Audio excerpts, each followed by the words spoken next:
Under the general heading of hysteria, two distinct conditions are obvious. There is a difference between hysteria and an hysterical situation. People are hysterical very often as a result of stress, nervousness, tension, or some sudden emergency arising in their lives. Very often, the ground for it is an essentially hypersensitive, nervous temperament. And everyone who has a nervous temperament should go to work on this a little, just to be on the safe side. How do we know whether we are nervous or not?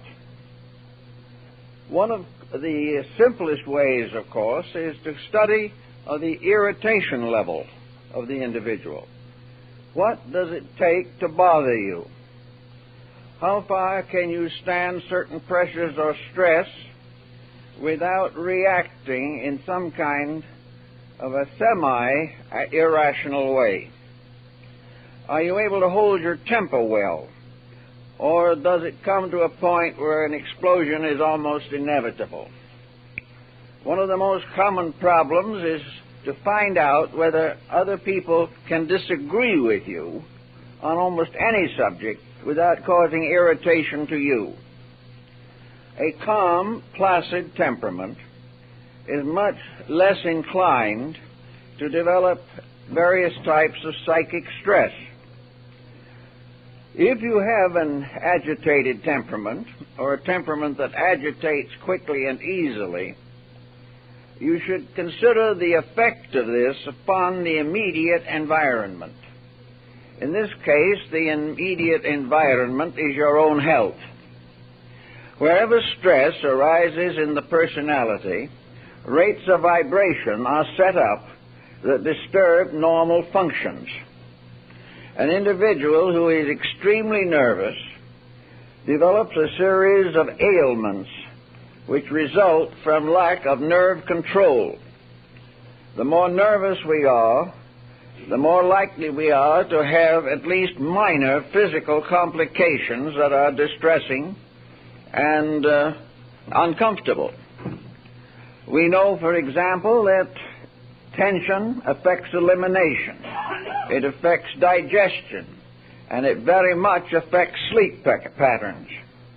Wherever the person is essentially tense, one of the symptoms is an occasional hysterical outburst. Some feel that this is a very necessary and useful means of letting off steam.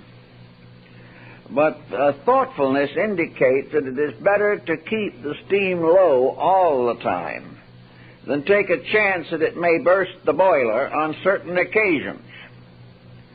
In order to be really in control of yourself, you must be able to meet unusual circumstances with comparative relaxation. I know a case of a very well-equipped executive secretary.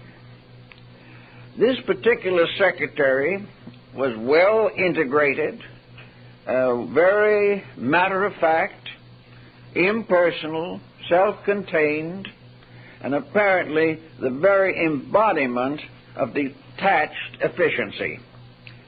One day, however, the secretary made a kind of curious mistake. There was a large filing cabinet, and the secretary made the mistake of opening the 2 or 3 upper drawers too far. The result is that the filing cabinet started to tip over. It lost its balance point. The secretary managed to get it back on its proper basis, but had a practical nervous breakdown as a result of the incident. They had to go home and remain home 2 or 3 days to get over it. Now, it probably wasn't so much the tipping of the filing cabinet as it was the sudden realization that this matter-of-fact, purely business attitude which had been carefully cultivated, would not hold in even a small emergency. Behind it was again the pressure of a natural tendency to emotional distress. So we watch people as they go along through life, and we find that certain persons apparently have to have periods of emotional or hysterical intensity. They seem to require the shock of letting off from themselves a static kind of electricity which threatens to become a serious issue. Most of this type of hysterical reaction, however, is not a genuine ailment. It is simply the result of habit. It is the result of personal intensity. It may be as the result of a certain frustration of a desire at a moment, and all kinds of minor tensions can cause moments of hysteria or hysterical reactions. These sometimes develop in children, where a child discovers that a tantrum produces the desired result. The tantrum is very apt to become habitual. If a person has tantrums in their teens or even earlier, they generally make a very important discovery. Other people do not like to be made uncomfortable by the disposition of an emotionally stressful person. Anyway, they will do what they can to prevent the stress from developing. As a result of that, the stressful person gets to have their own way. They are allowed to do as they please. Everyone scatters and lets them have things the way they want them to be. This is a very vital discovery. It places the person in a position to control environment by the development of an unpleasant disposition. They get their own way. They are catered to. No one wishes to argue with them. And where this type of situation exists, a very important series of lessons is lost. When someone acts unpleasantly, and we decide to simply retire from the situation, the result is the unpleasant person has lost an important possibility for personal growth. They would have been far better off if those around them had stood up on their feet and opposed an hysterical attitude. But it becomes unpleasant, it becomes tedious, and sometimes even expensive. So rather than to face this emergency, the individual is given into until their disposition is properly spoiled, and they will carry this through life. Wherever an emergency arises, they will seek to get their own way by an exhibition of unpleasant disposition. Now, we all have a tendency to a degree to cultivate this situation. We have a feeling, for example, that if we talk louder than the other person, we are proving something. That we win a debate by some emotional outburst. Actually, we win nothing. But there are a great many people who mistake emotion for rationality and believe that they win by an exhibition of temper rather than by solid judgment or knowledge. If you find this tendency arising in yourself, if you find the inclination to bluff, to try to force your way through by intensifying emotion, you are probably subject to a modified form of hysterical reaction. Actually, wherever the human being wishes to make the most out of life, it is very necessary to be able to accept that which is not always agreeable. We must be able to face disagreement with calmness and with kindness and attentiveness. We are here to learn and not to overwhelm someone else by the intensities of our reactions. We are not well off if we permit any form of stress to compensate for lack of judgment. Everyone must try to judge the proper values of things. And to do this, we should be relaxed, we should be self-contained and poised, and we should be very attentive to information that may not particularly please us, but which may be very important for our well-being. Actually, most persons have a tendency to provide emotional outbursts as a result of some form of emotional frustration or disturbance in a related field. The individual who has no outlets, therefore, is very apt to develop hysterical tendencies. If we have good physical activities, if we are engaged in sports, in tennis or in golf, or things of that nature, or we have interesting hobbies and avocational outlets, if we are able to keep the mind more or less concerned with constructive activities, there is very much less likelihood that we will become emotionally distressed.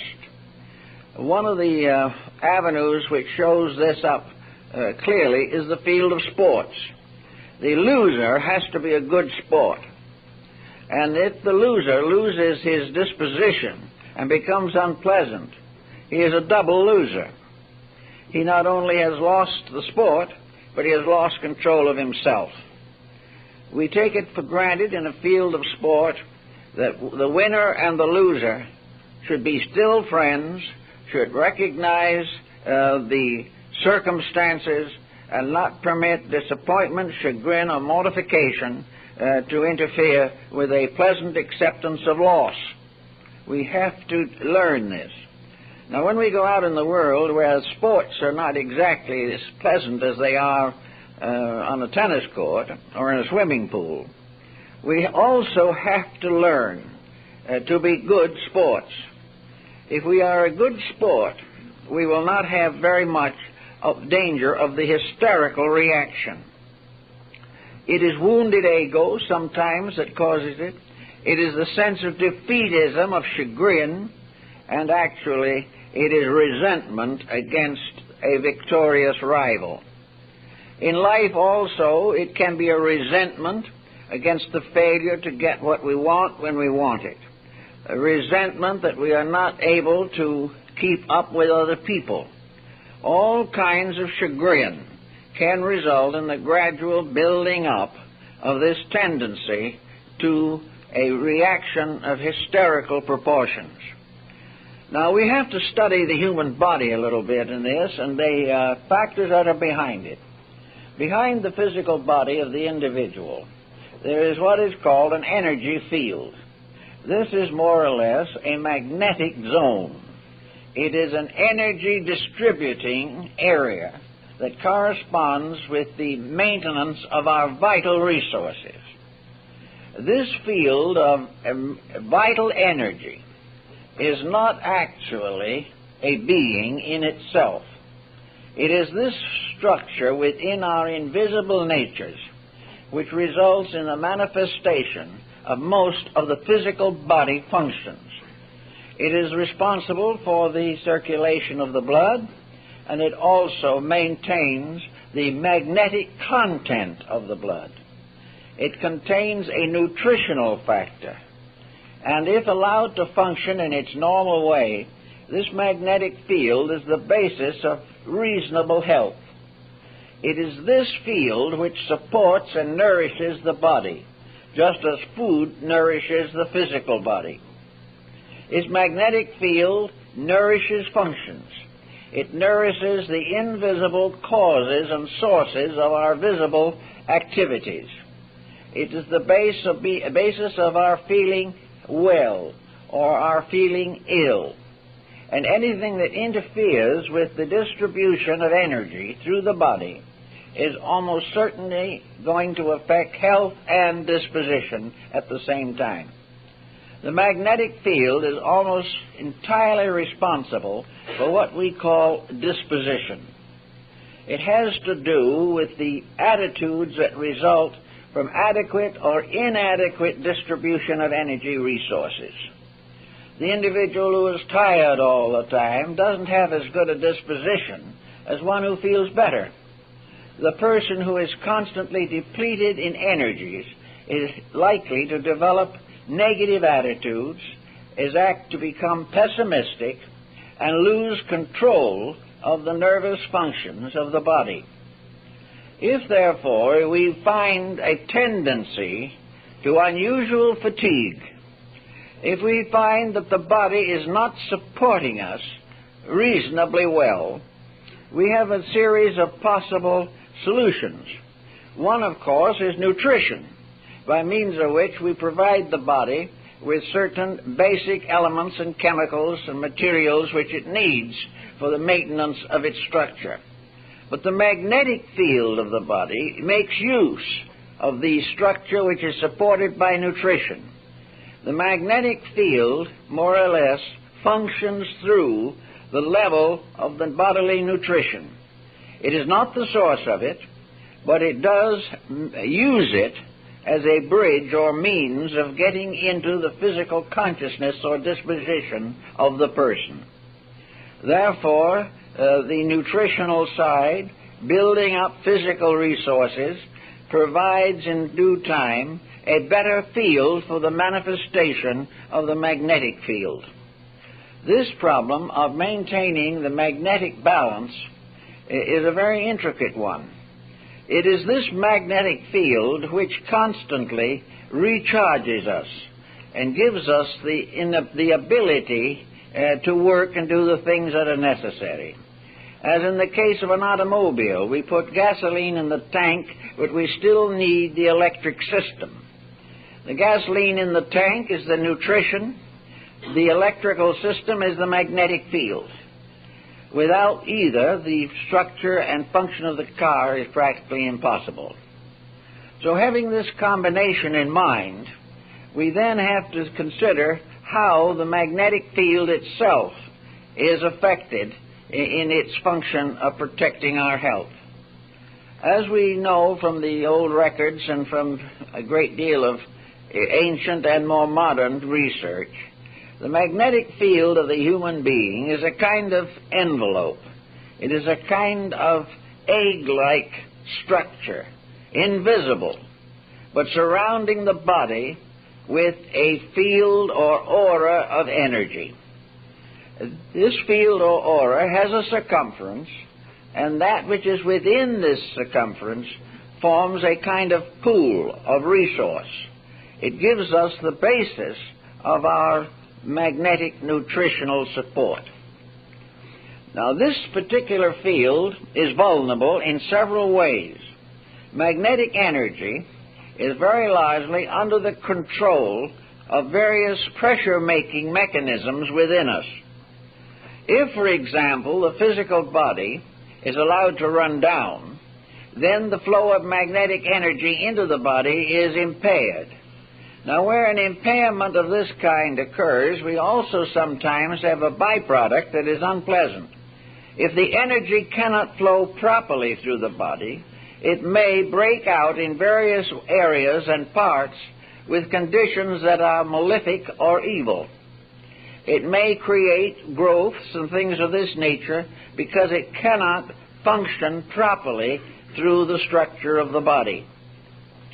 When the magnetic field is blocked, of course, the immediate reaction is loss of vitality. There is a kind of loss that is not to be compensated for by nutrition alone. The individual tries to eat more, may eat rapid energy foods, particularly carbohydrates, in an effort to regain this sense of well-being. If he is very, very foolish, he will attempt to do it with alcohol. But this again only results in further depletion and further destruction of the magnetic resources. Actually, the only way in which the magnetism flowing into the body can be maintained properly is when the channels for its distribution are kept in a healthy condition. Now, these channels react very definitely to attitudes. The physical body basically does not react well if it is not properly maintained. If the laws governing the body are violated, the energy field is not able to come through properly and take care of the person.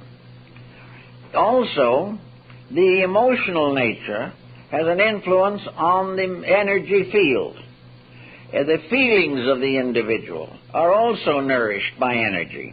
Our thoughts, our emotions, and our physical functions are energy sustained. And wherever this energy sustenance is disturbed, we are going to have a reaction that gradually extends through all parts of the corporeal structure.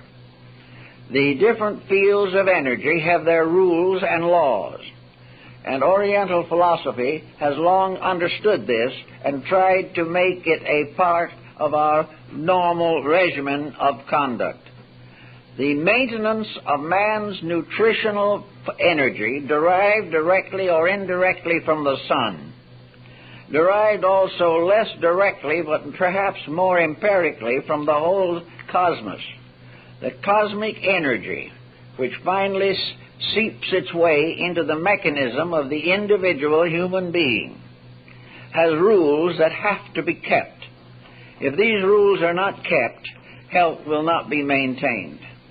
These rules include mostly the proper regulation of the processes of assimilation and excretion, the processes that keep the body healthy. The body must have the energy necessary to transmute alchemically nutrition into body strength. It must also have the power and ability to maintain the functions of discarding that which is no longer useful. Otherwise, we come against a problem, that namely, that if there is a blockage in the flow of energy from the sun through the magnetic field by way of the spleen into the body, and from the body through the functions of the body, if these processes are disturbed, if this distribution system is damaged, then we begin to add up to problems, difficulties. And we have learned from the study of nature and from the realizations of the wise that the only way in which this flow can be normal is if the person through which it is flowing is normal. Unless the person whose body is under consideration is living in harmony with natural process, we cannot expect these processes to function properly. Now, there are problems here that we can't completely control. We cannot control the pollutions which affect the planet at this time. We cannot control entirely the adulterations of the food products that we eat. We cannot completely control the bad habits which are necessary, apparently, to maintain our economic survival. And we cannot control the endless irritation arising in our relationships with other human beings, either intimately personal or collectively social. So the individual has certain problems, some of which he is not going to be able to completely solve, all of which, however, can be improved. And this improvement really represents a careful estimation of what we must do to retain the rhythm of relationship with natural energy resources. If we break this rhythm, if we disregard it, we are in trouble and always will be. The answer, for the most part, is the one that's the hardest for us as average persons to achieve, namely, simple quietude. A sense of non-resistance to fact. About now in our political history, most people are batting their heads against bulwarks that they cannot overcome, and most people are unable to handle facts. They resent them, they downgrade them, they know they're not right, but they also have another fact, that in most cases there is nothing the individual can do about it. Therefore, the main problem with all this difficulty is to retain as far as possible a normal relationship with life. Actually, we have to live with our own relationships. We have to live with the kind of world our minds, emotions, and energies and intensities create for us. And we must keep the pressure low. If we do not keep the pressure low, we are going to have these occasional or sometimes regular outbursts of dispositional violence. We have always had them to some degree, but they are becoming more intensive and are probably best indicated by the violence which is breaking out all over the world. Violence that is represented by murder, by all kinds of crime, by international discords, and by a continuous development of irritations. Today, it is almost impossible to find a country that is not dramatically irritated about something. And it's hard to find an individual who is not irritated about something. Now, irritation is an irritant. It is not a force for good. Any stimulation that seems to come from irritation is false. The individual is therefore gradually undermining himself and deflecting from its proper purposes the energy of the sun upon which he must live. He is therefore taking this energy and abusing it to maintain his grudges, rather than using it to develop the resources of his own nature. This philosophy might not be so sound in its applications if we lived here forever. If our physical existence in one life was to extend for 2,000 or 3,000 years, there would be another type of point to consider. But with only a comparatively moderate span of life, the possibility of a solution of the major problems which concern us, this possibility is very slight. Instead of trying to solve them by a head-on collision, the best thing that we can do is to relax and try to plan and devise as rational and intelligent a method of handling these problems as is possible to us. Where we don't know how to do this, and where we cannot achieve some form of control over our own reactions, we come to these hysterical outbreaks. We come to the point where we can't take the stress any longer. Something has to give. In politics, this ends in riots, ends in civil war, ends in rebellions. And on another level, it ends in the disruption of our economic, industrial, and even our agricultural systems. Therefore, the reward of violence is hunger, pain, and destruction. And yet violence is so close to the surface in most of us that it takes a certain amount of care and thought to make sure that it doesn't erupt unpleasantly. Now, this is for the problem of hysterical outbreaks. Now let's consider for a moment the other aspect of this problem, and that is hysteria per se.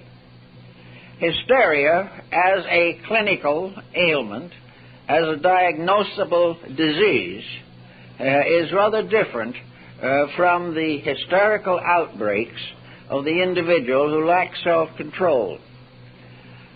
Very often, a serious hysteria represents a psychological problem, and it also can definitely represent a long hereditary pattern, A great deal of hysteria, in its pure sense, it is hereditary.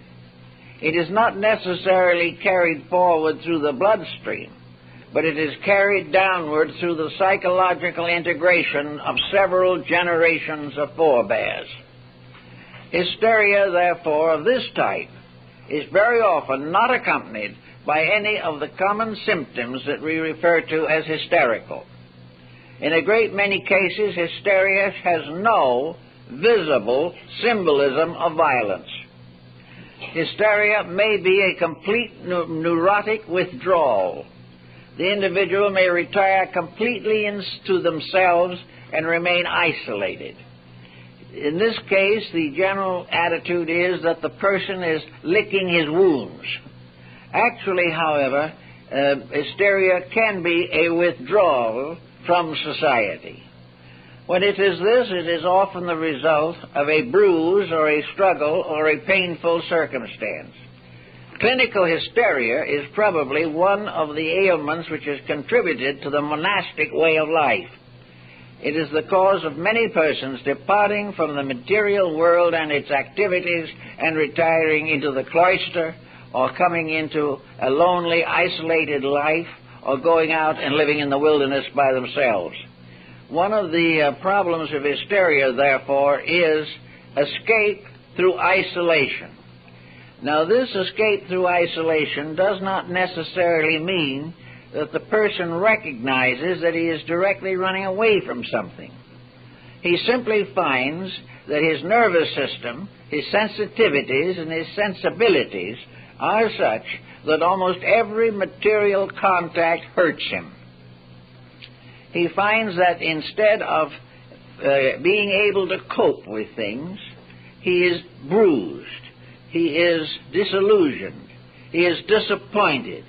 And as the condition extends itself through his life, it finally can reach the point in which the person is disillusioned in everything, even in himself.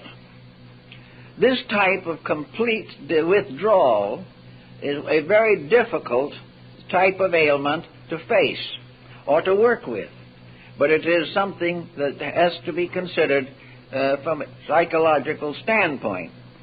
Now, this withdrawal, however, may and often is associated with some mechanism that justifies it. Very few people withdrawing from life or wanting to live in an isolated way simply say they don't want to meet people or they do not want to be around people. There is a reason that gradually develops in the psychic integration that makes the thing they do not want to do increasingly difficult for them to do. One of the kinds of problems, therefore, is a development of a whole series of pseudo-ailments, many of which are still diagnosed as major diseases when actually they are hysteria. One type of hysteria, for example, can be a pseudo-heart trouble. Many cases of so-called angina pectoris, which is a painful and dangerous ailment of the heart, is not a heart ailment at all. It is simply a form of hysteria. It is something in which the individual has gradually developed a symbolic mechanism to prove why he cannot do the thing that subconsciously he doesn't want to do. Another type of ailment that comes along in this type of thing is hysterical paralysis. A person may have every symptom of paralysis, and yet it is not a genuine case.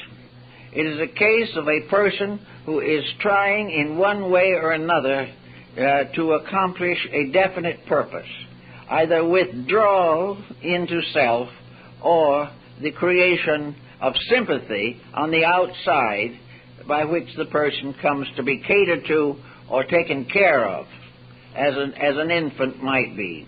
It is therefore a regression into infant dependence. A very good example of one of these cases is a clinical story of a paralyzed person in a wheelchair who had not walked for years. was seated by the side of a swimming pool in a wheelchair when one of her grandchildren fell in the pool. The child could not swim and began to sink and scream for help. The woman, who hadn't walked in years, got to her feet, got into the pool, and swam to the child, brought it on shore, got out of the pool herself, and did not go back to the chair. Yet she had been diagnosed as a hopeless paralytic.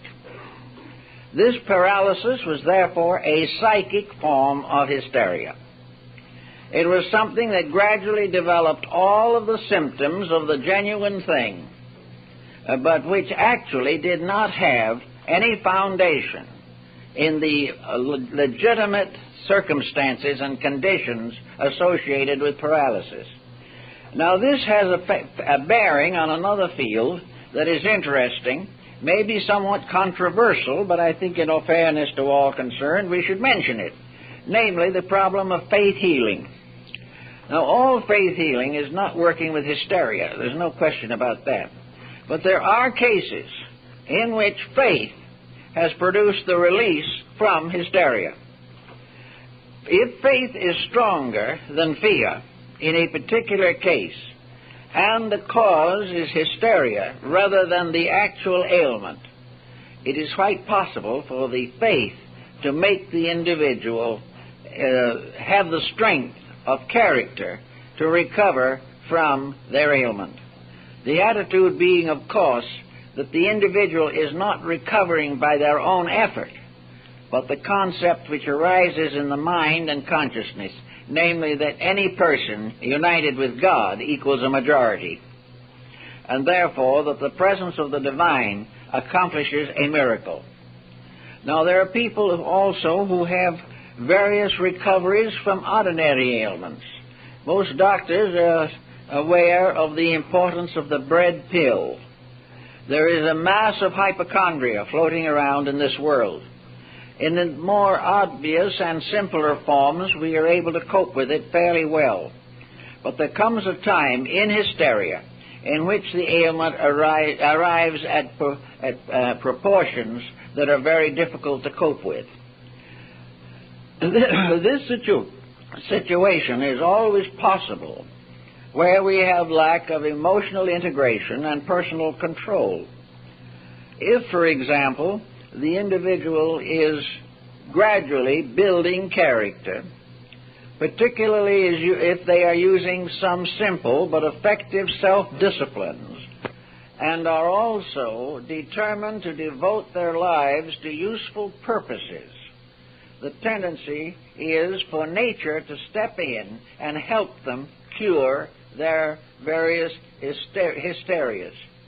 For example, the person who goes out into the wilderness to live by themselves because the world hurts them, or because they have a feeling that this complete absenteeism from society is a spiritual grace, these people very often just get worse. They cuddle their own hysteria to the end of life and never realize the mistake they are making. If a person with a tendency in this direction would turn around immediately and forget self and dedicate life to the service of that which is in need, if these persons who are unable to stand the pressures of society take on problems or burdens of helping people, of serving, of going out and doing good every day in some practical and simple manner, there is a great probability that their hysteria will be overcome. I know one case in which a man teacher in a university was finally required to retire because he developed a very strange stammer. It became a problem of stuttering. He took a number of courses in recovery, gained some benefit from them, but in a short time the stammering returned.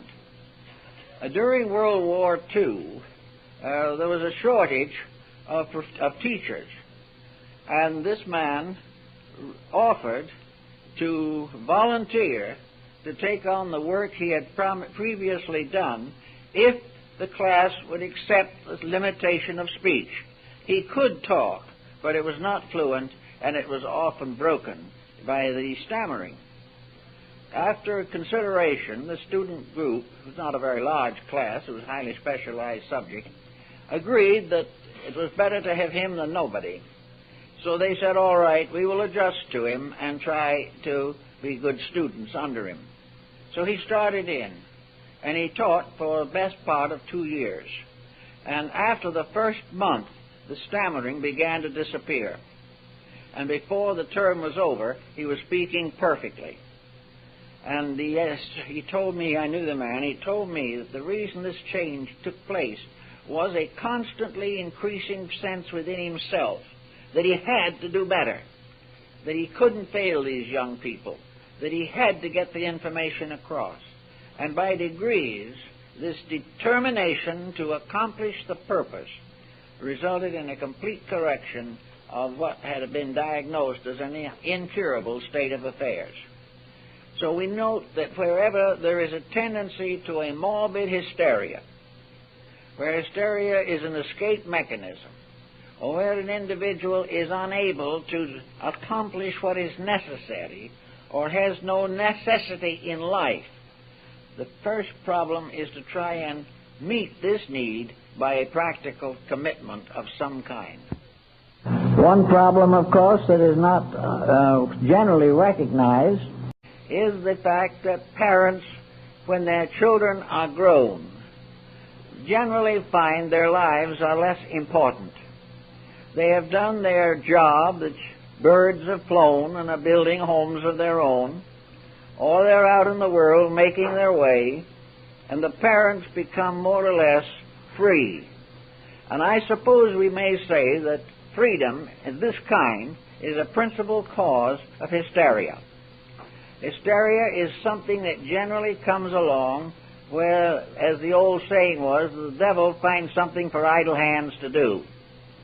And the person who has no dramatic drive, who may have been fairly busy, but may be a little sorry for themselves most of the way. Parents raising children find it a mixed blessing. But they also come in time to recognize the responsibility and carry on, perfectly certain that when the job is over, they're going to rest. When they come to rest, they find they cannot.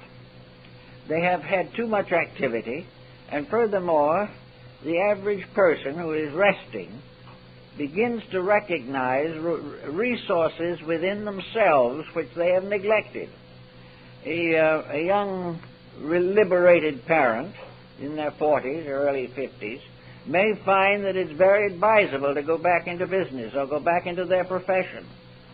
If they do not go into something that is constructive and purposeful, then they begin gradually to develop a certain sense of frustration. They are sorry for themselves, but they do not know it. They are not functioning constructively or purposefully. And as a result, this tendency to hysteria develops. And it can become very, very serious if something isn't done to correct it. Another cause for genuine hysteria is pain. There are a great many people who in the course of life pass through long periods of pain. There are those who have, for example, been wounded or injured in war or in the general accidents of industrial society. There are others who have developed ailments which are not entirely curable but can be often controlled, but there will be pain. Pain is a constant nag. Some ailments are much more painful than others, and many of the most painful of all are associated with advancing years. Pain of this type can result in a kind of hysteria. It can become a nerve problem, so acute that it affects every aspect of the temperament and character. Yet persons with this kind of pain would like to be, and often think they are, brave enough to handle the situation. They do not want to admit it. They do not want to wish it on their friends. They do not wish to be hampered and to become objects of pity. Yet this pain goes on, and if it is secreted, held within, and lived with over a period of years, it can result in some type of hysteria. Now, hysterias are not always in the form of ailments. Hysterias can be in the form of addictions or in the form of dedications to unusual or peculiar services in life. One of the outlets for hysteria has always been religion, because in religion the individual comes under the pressure of a tremendous power of suggestion. And many hysterical persons or genuine cases of hysteria are benefited by religious allegiances. They also very frequently carry with them activities. The religious dedication may lead to the ministry. It may lead to various social problems. It may cause the individual to take part in world plans for the benefit of the sick, the poor, or the troubled. And in religion there is a field of service. And in this field of service, the tendency to hysteria is markedly reduced.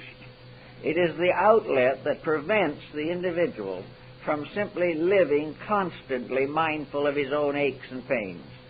Therefore, if a person has any kind of a physical disability that is uncomfortable or humiliating or a rhythmic source of self-condemnation or self-pity, such an individual should most certainly find an outlet, should not pause at all until they are able to extrovert their inner tensions. Now, this extroversion is something that various people try to approach in different ways. Generally speaking, a release from hysteria must be involved in some kind of a direct physical activity. We must channel this energy. We must take this magnetic substance which is coursing through us and give it a proper outlet. Therefore, hysteria is seldom corrected merely by a voluntary mental statement. It is seldom corrected simply by listening to others or becoming converted to something. The true solution lies in the development of an energy activity which reopens and restores the flow of the magnetic forces in the human body.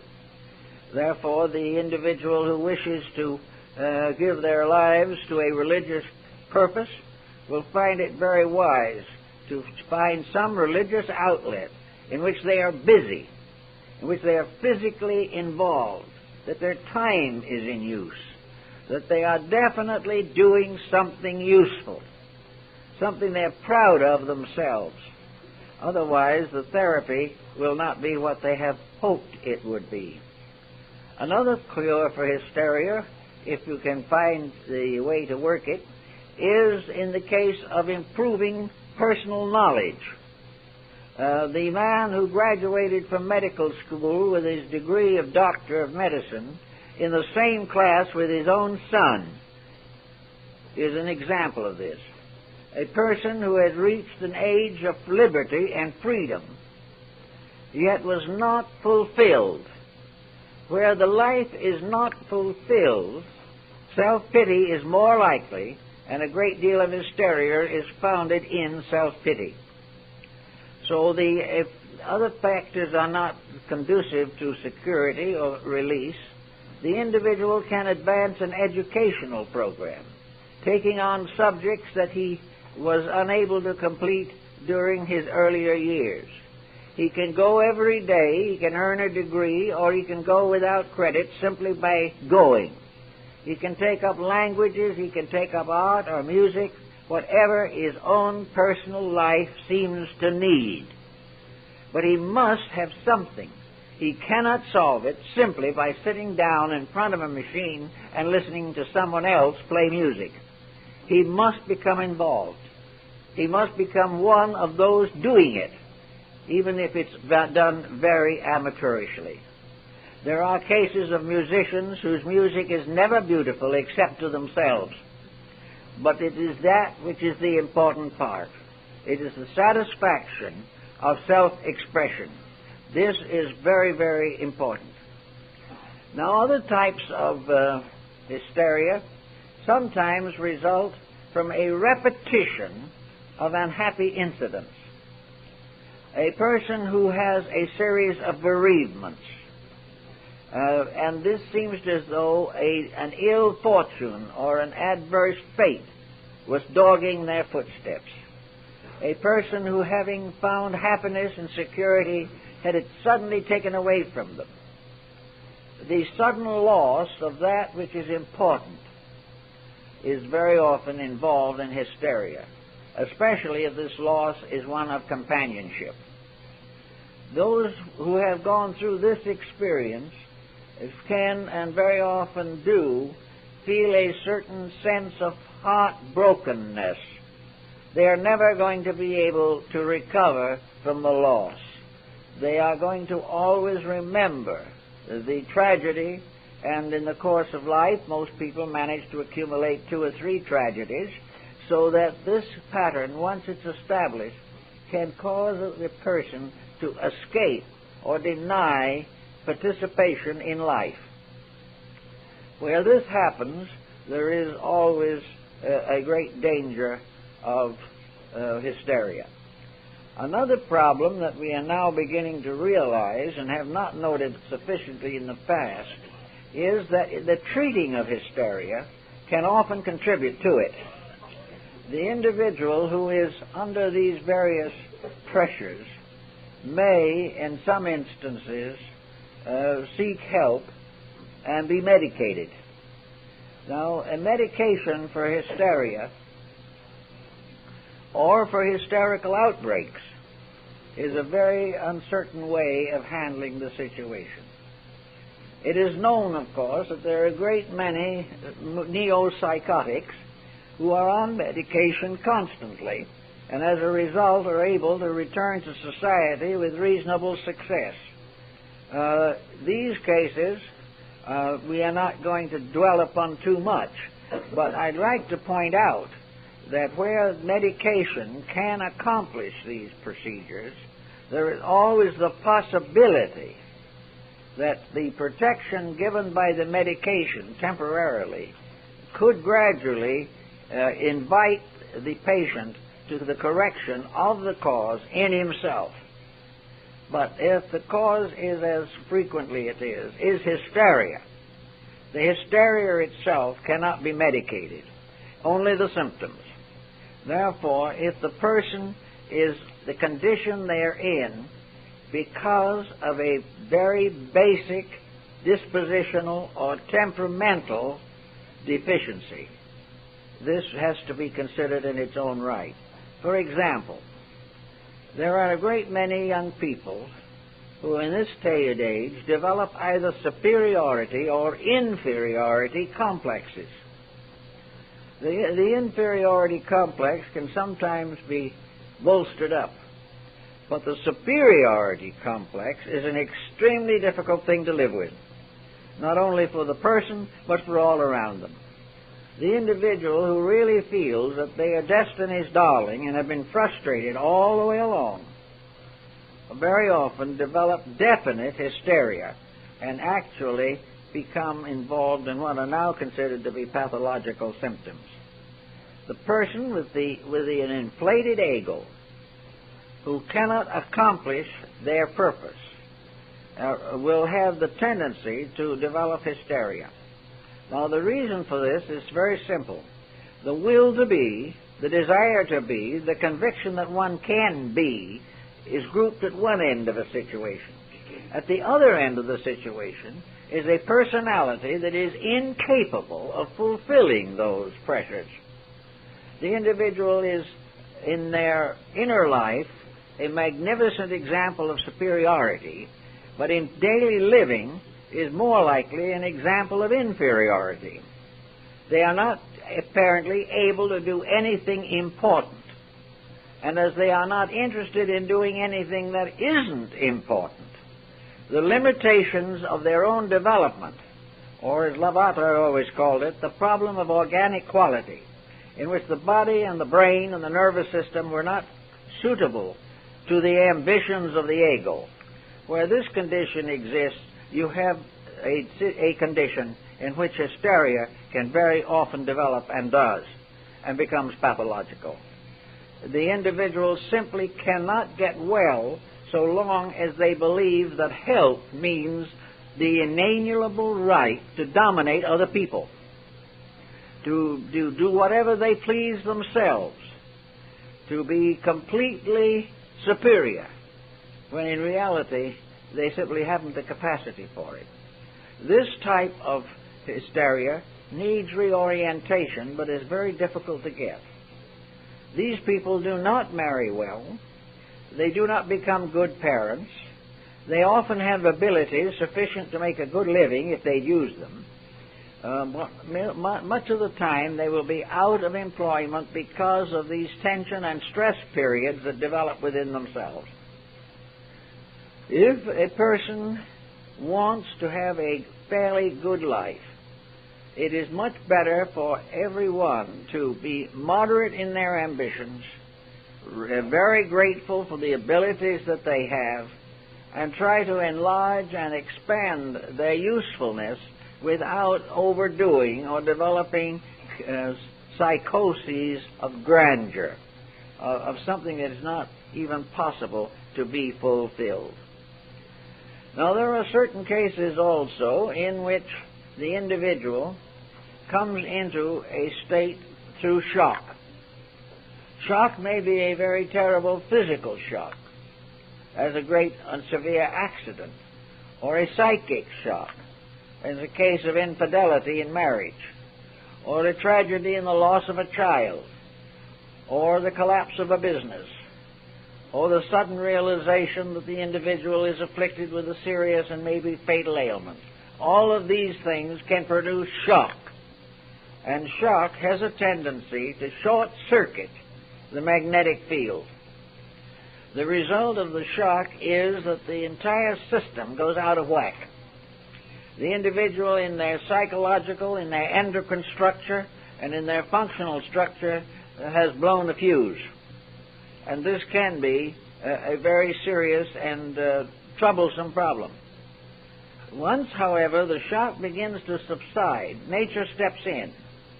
In order to have a shock endure, the individual must support it beyond the pattern of the incident itself. We cannot suffer the same pain twice.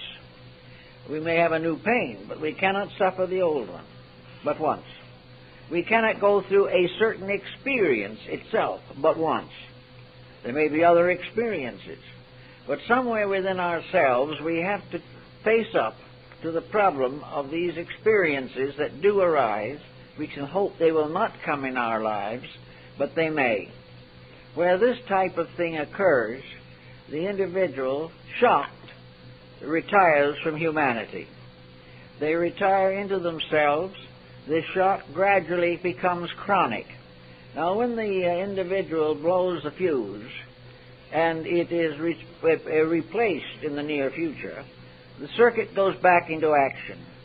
But if the circuit is left without being repaired over a long period of time, it may become incurably broken. Therefore, wherever there is a stress of great intensity, the problem of recovery becomes an immediate situation to face. The person must gradually rise above the problem that is confronting him. He must get away from the issue. Sometimes he will wait too long to try to do so.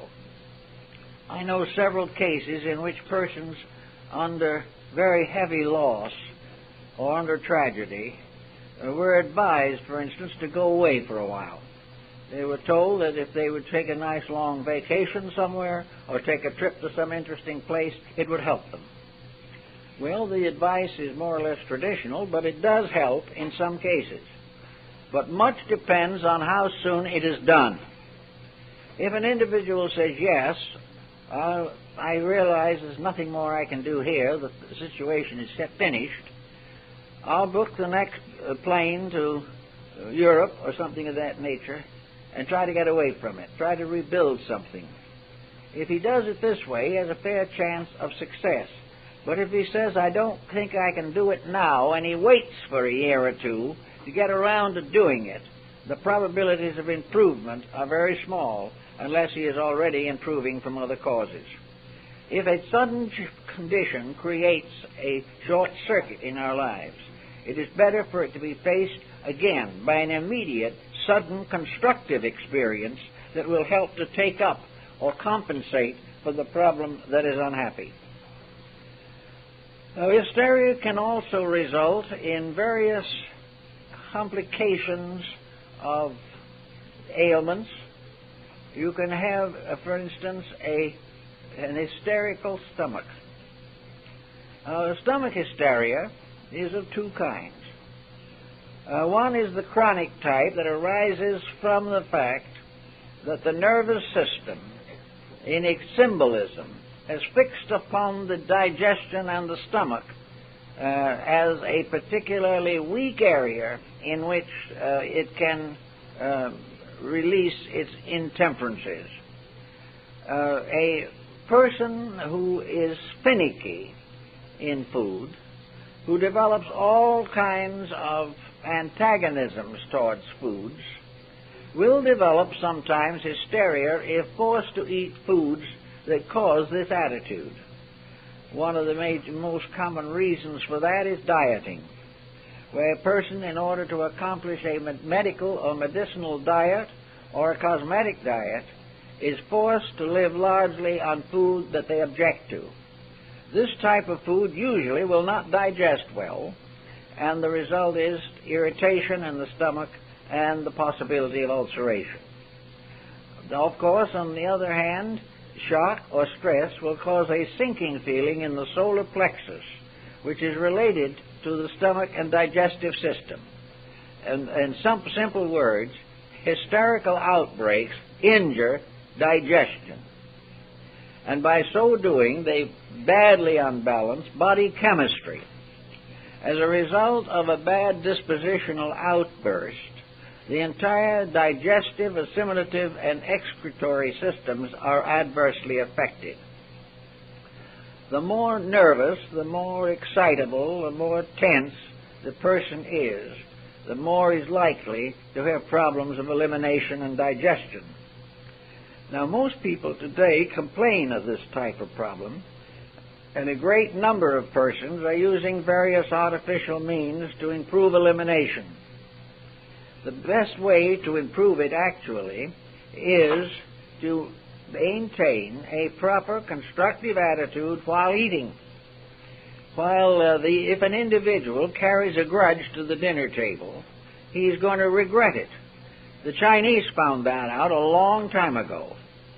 They also found out that the meal wasn't improved if the cook had a grudge.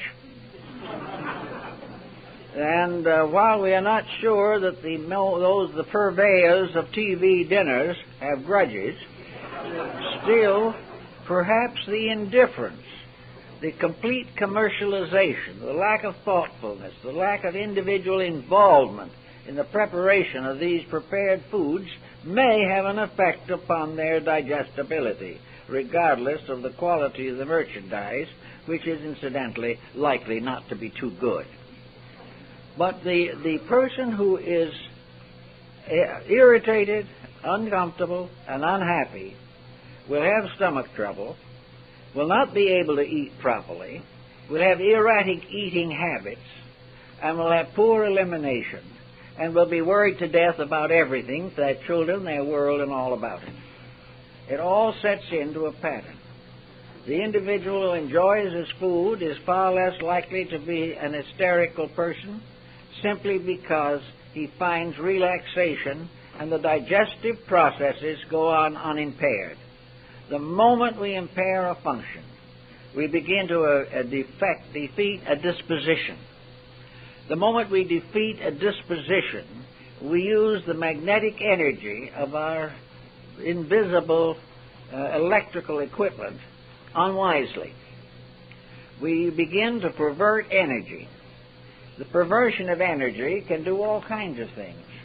One problem we're having now is the problem of what happens in an accident where we are having atomic or neutronic research.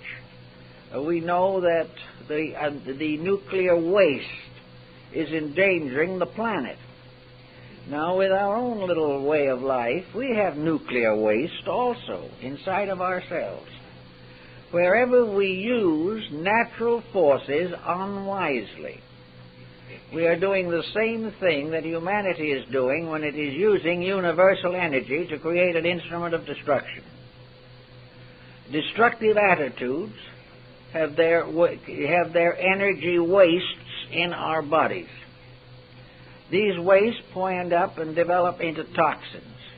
And the more toxic we are, the more subject we will be to some type of hysteria. Where there is a good digestion and the individual sleeps well, hysteria is not so much of a problem. This brings sleep into focus. One of the most interesting problems of sleep is that it can be a defense mechanism and it can be an escape mechanism. The individual may retire into sleep to avoid the world. He may have retire into sleep to restore the body, which is its most natural and proper usage. He may also attempt to escape into a world of fantasy. Sleep may be a way of getting away from himself, forgetting his own existence. If he wants to forget his own existence, he likes to sleep a long time. If, on the other hand, he is too busily engaged in almost any activity that requires consciousness, he may become short-circuited in his sleeping mechanism and not get rest enough. The actual person who is suffering from hysteria is often a poor sleeper. He has problems of rest which have not been solved. He may go to sleep, but he will wake up tired and unrefreshed. He will find difficulty in getting back to sleep, and then the awful thing happens. The individual begins to think. And by the time he has thought his way through every impossible situation that might arise in his conscious life, by the time he has remembered every misery he ever went through, and becomes ever fearful of the outcome of his present undertakings, he is really in a sad way. To meet this emergency, we have the famous aspirin remedies by the millions. And the sale of these indicates, beyond doubt, that a very large part of our population does not sleep well. And that does not mention the group that are under medical sleeping aids, but simply those who are trying to get away from the pressure of the day. Now, sleep has a good answer to many problems for us. Much concerning sleep and rest is involved in what happens an hour or two before you go to sleep. The last part of the day, the hour or half hour before you hope to sleep, should be in some way an invitation to rest. It can be good music. It can be a good book read for a time. It can be good thoughts. It can be plans for better things to do tomorrow. It can be reminiscence over the joys of life, or a very devotional attitude of gratitude to the world, to God, and to our friends and family for the many benefits that we enjoy. All the things that go ahead of the sleeping period should be constructive. And everything that has to be held in abeyance because it isn't so happy should not be involved in sleep. A great many reports are coming in of the detrimental effect of television programming on sleep. The individual who just finishes a program with 4 or 5 murders in it and then tries to go to sleep is apt to find that his nervous system and his temperament in general is not able to handle the conditioning of the film. Actually, we try very often to condition people constructively in psychoanalysis.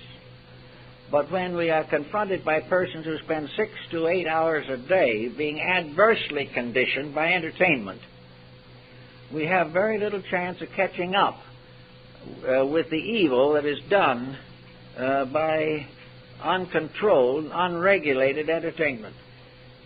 It is just one of those things. We carry into sleep the fantasies of the screen or the tube, and as a result, we have a bad case of insomnia. Now, other ways of helping insomnia, of course, is to realize that usually we sleep because we're tired. Your neurotic is tired all the time, but only mentally and emotionally. They do not have adequate physical exhaustion or fatigue. Therefore, physical activity, well disciplined but adequate, is extremely useful in producing the pattern of sleep and wake which is proper to the individual. Consequently, a life in which there is a reasonable amount of physical activity is more or less necessary. Another problem that confronts a great many people is the ever-increasing problem of finance. How to meet and cope with the inflationary cycles that are disturbing us at the present time. Many persons are now being forced to restrict their activities. They're not able to spend the money they would spend normally. If a few seem to have more, there are many that have less. And this problem interferes with man's escape mechanisms. If he can go out and spend substantially every evening, or if he can travel widely, or if he can entertain elaborately, he has a certain sense of fulfillment. But if a person who has depended entirely upon what he has for his happiness finds that he is no longer able to indulge these appetites, then the self-pity factor comes in. The person who likes to extrovert, but because of financial restriction must sit home or must limit his activity as a spender, develops self-pity and also may be more apt to have emotional outbursts. He is not able to be what he thinks he should be. He is not getting the diversions that he thinks are proper. Now, the problem of how to handle all these things in life and to get what you can out of it comes back to the essential principle of what are we here for? What are we trying to do? Why do we live in this world? Are we living here to cuddle our faults or get over them? Are we here to nurse our weaknesses or try to correct them? Are we here to be big-time spenders or are we here to be big-time learners? What is the purpose for life? Nearly all hysteria arises from false evaluation of purpose. The individual who has no vision of purpose and lives entirely on the pressures of the moment, of course, is in a very weak situation.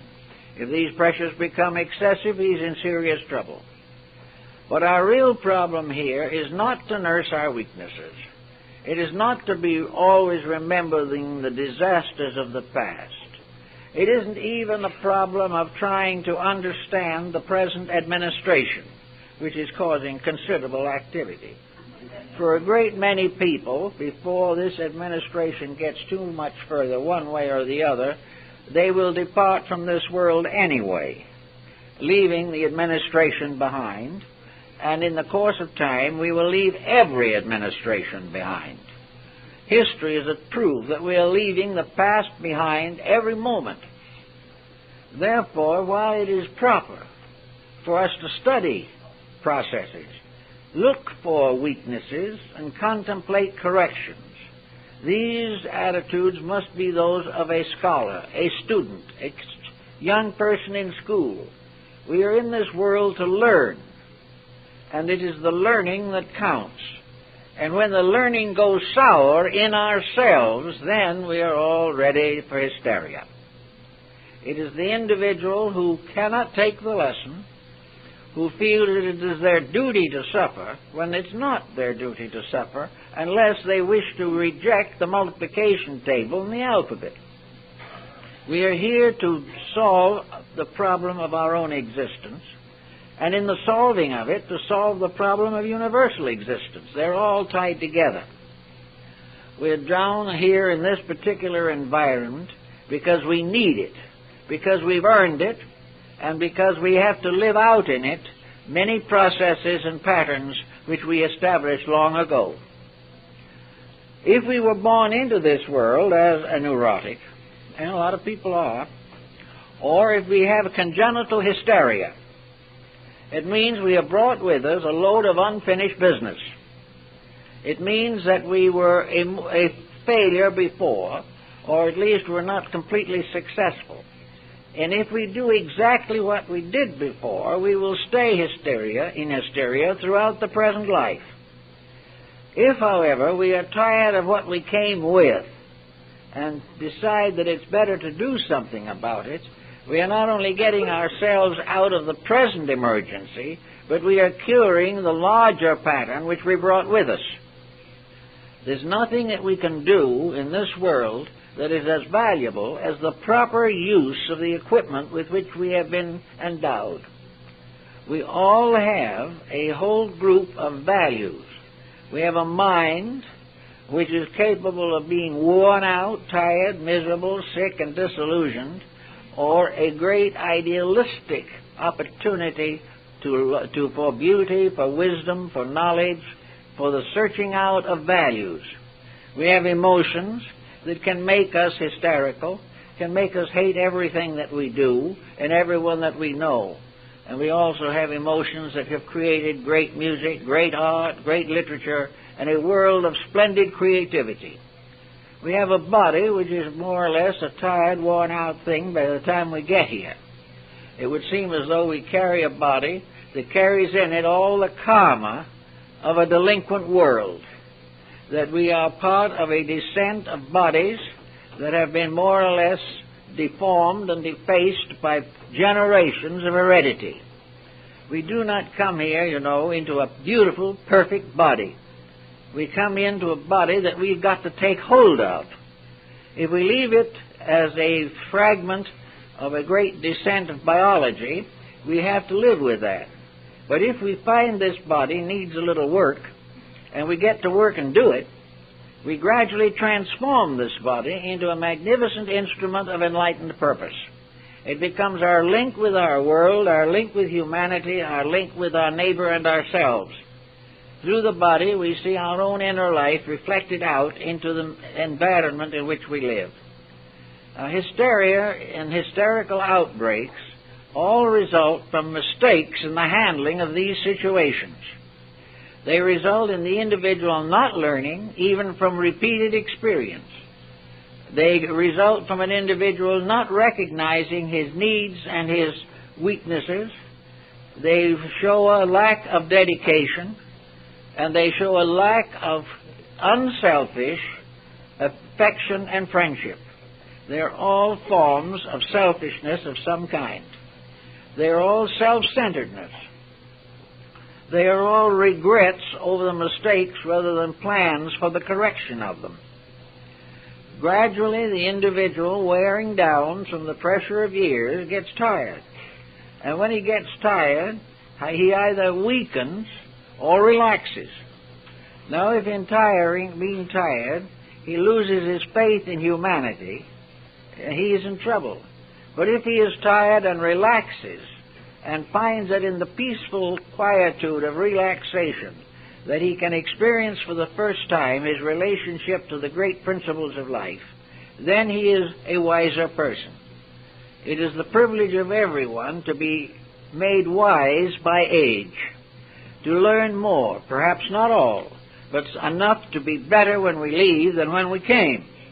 But if we settle down and refuse this, if we become so sorry for ourselves that we either can no longer grow or even go to the point where we wish we were out of here. With this type of situation, we have mistaken the reason for existence. And under a mistake of this kind, we have a tendency to develop hysterical symptoms.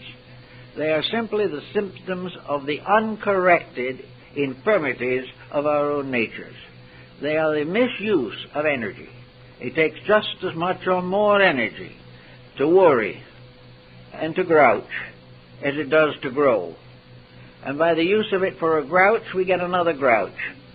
By using it to grow, we improve.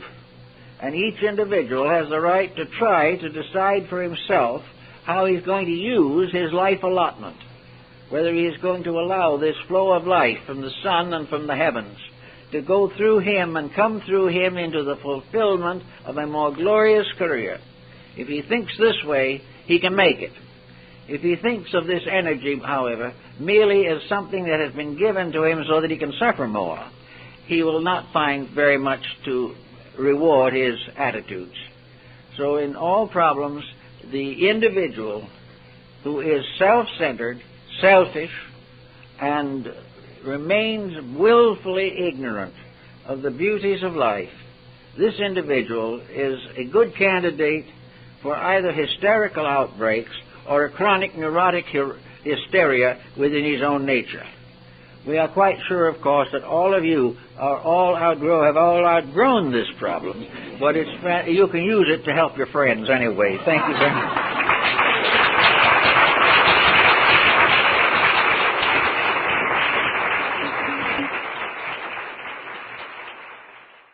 Develop in children, where a child discovers that a tantrum produces the desired result.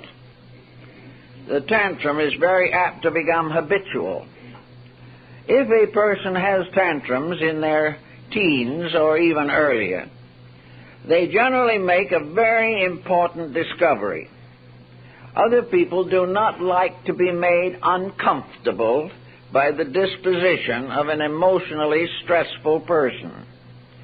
Anyway, they will do what they can to prevent the stress from developing. As a result of that, the stressful person gets to have their own way. They are allowed to do as they please. Everyone scatters and lets them have things the way they want them to be.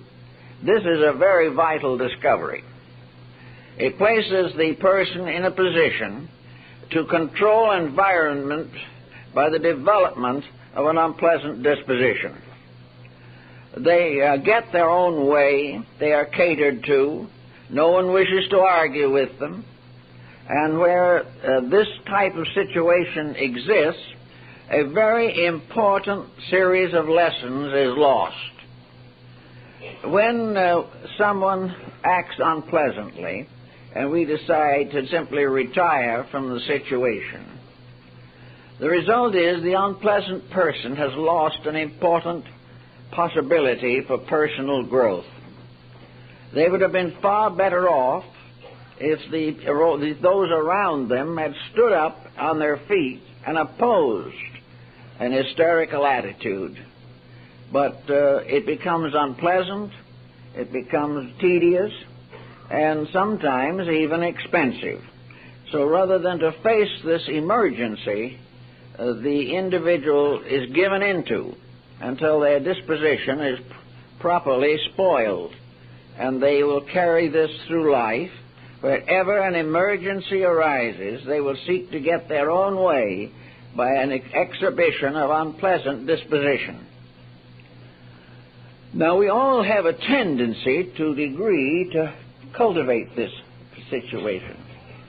We have a feeling, for example, that if we talk louder than the other person, we are proving something. That we win a debate by some emotional outburst. Actually, we win nothing.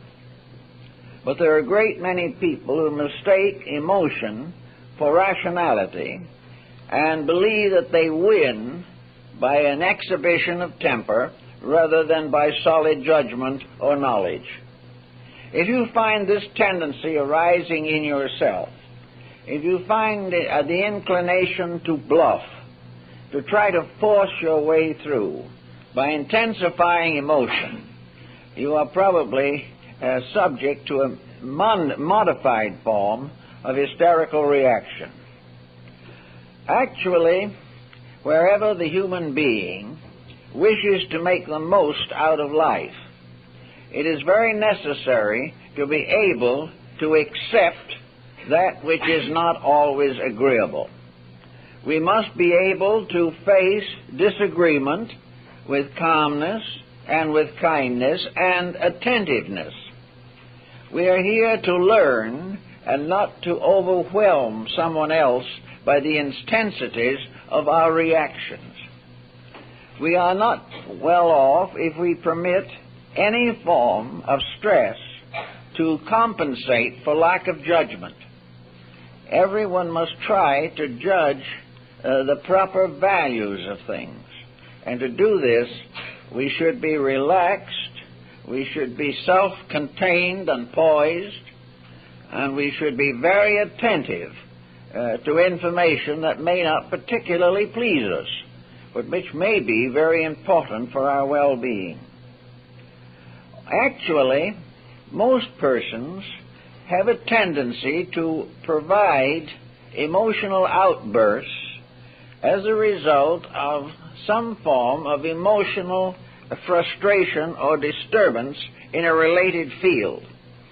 The individual who has no outlets, therefore, is very apt to develop hysterical tendencies. If we have good physical activities, if we are engaged in sports, in tennis, or in golf, or things of that nature, or we have interesting hobbies and avocational outlets, if we are able to keep the mind more or less concerned with constructive activities, there is very much less likelihood that we will become emotionally distressed. One of the avenues which shows this up clearly is the field of sports. The loser has to be a good sport. And if the loser loses his disposition and becomes unpleasant, he is a double loser. He not only has lost the sport, but he has lost control of himself. We take it for granted in a field of sport that the winner and the loser should be still friends, should recognize the circumstances, and not permit disappointment, chagrin, or mortification to interfere with a pleasant acceptance of loss. We have to learn this. Now, when we go out in the world where sports are not exactly as pleasant as they are on a tennis court or in a swimming pool, we also have to learn to be good sports. If we are a good sport, we will not have very much of danger of the hysterical reaction. It is wounded ego sometimes that causes it. It is the sense of defeatism, of chagrin, and actually it is resentment against a victorious rival. In life also, it can be a resentment against the failure to get what we want when we want it. A resentment that we are not able to keep up with other people. All kinds of chagrin can result in the gradual building up of this tendency to a reaction of hysterical proportions. Now, we have to study the human body a little bit in this, and the factors that are behind it. Behind the physical body of the individual, there is what is called an energy field. This is more or less a magnetic zone. It is an energy distributing area that corresponds with the maintenance of our vital resources. This field of vital energy is not actually a being in itself. It is this structure within our invisible natures which results in the manifestation of most of the physical body functions. It is responsible for the circulation of the blood, and it also maintains the magnetic content of the blood. it contains a nutritional factor, and if allowed to function in its normal way, this magnetic field is the basis of reasonable health. It is this field which supports and nourishes the body, just as food nourishes the physical body. Its magnetic field nourishes functions. It nourishes the invisible causes and sources of our visible activities. It is the basis of our feeling well or our feeling ill. And anything that interferes with the distribution of energy through the body is almost certainly going to affect health and disposition at the same time. The magnetic field is almost entirely responsible for what we call disposition. It has to do with the attitudes that result from adequate or inadequate distribution of energy resources. The individual who is tired all the time doesn't have as good a disposition as one who feels better. The person who is constantly depleted in energies is likely to develop negative attitudes, is apt to become pessimistic, and lose control of the nervous functions of the body.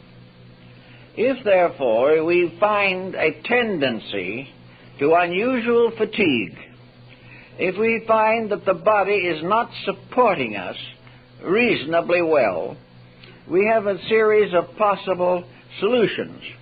One, of course, is nutrition, by means of which we provide the body with certain useful means of letting off steam. But thoughtfulness indicates that it is better to keep the steam low all the time than take a chance that it may burst the boiler on certain occasions.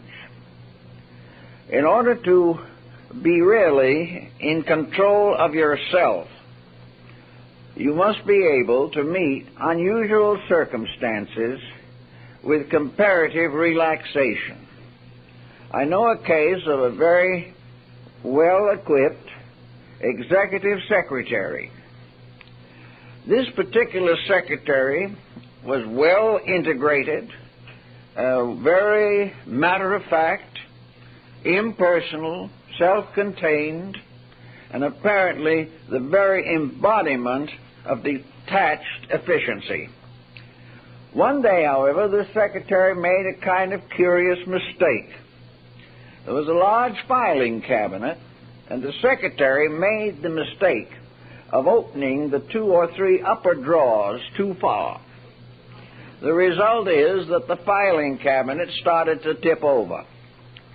It lost its balance point. The secretary managed to get it back on its proper basis, but had a practical nervous breakdown as a result of the incident. They had to go home and remain home 2 or 3 days to get over it. Now, it probably wasn't so much the tipping of the filing cabinet as it was the sudden realization that this matter-of-fact, purely business attitude, which had been carefully cultivated, would not hold in even a small emergency. Behind it was again the pressure of a natural tendency to emotional distress. So we watch people as they go along through life, and we find that certain persons apparently have to have periods of emotional or hysterical intensity. They seem to require the shock of letting off from themselves a static kind of electricity which threatens to become a serious issue. Most of this type of hysterical reaction, however, is not a genuine ailment. It is simply the result of habit. It is the result of personal intensity. It may be as the result of a certain frustration of a desire at a moment, and all kinds of minor tensions can cause moments of hysteria. or hysterical reactions. These sometimes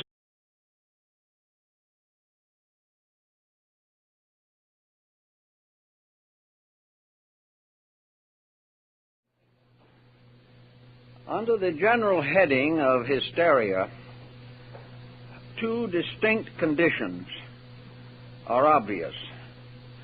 There is a difference between hysteria and an hysterical situation. People are hysterical very often as a result of stress, nervousness, tension, or some sudden emergency arising in their lives. Very often, the ground for it is an essentially hypersensitive, nervous temperament. And everyone who has a nervous temperament should go to work on this a little, just to be on the safe side. How do we know whether we are nervous or not? One of the simplest ways, of course, is to study the irritation level of the individual. What does it take to bother you?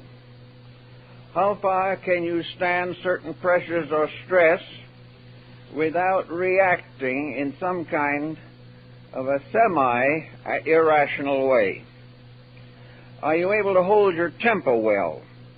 Or does it come to a point where an explosion is almost inevitable?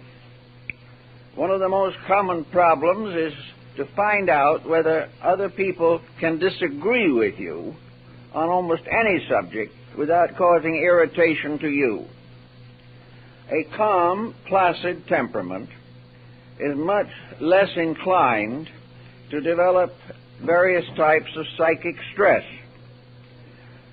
If you have an agitated temperament, or a temperament that agitates quickly and easily, you should consider the effect of this upon the immediate environment.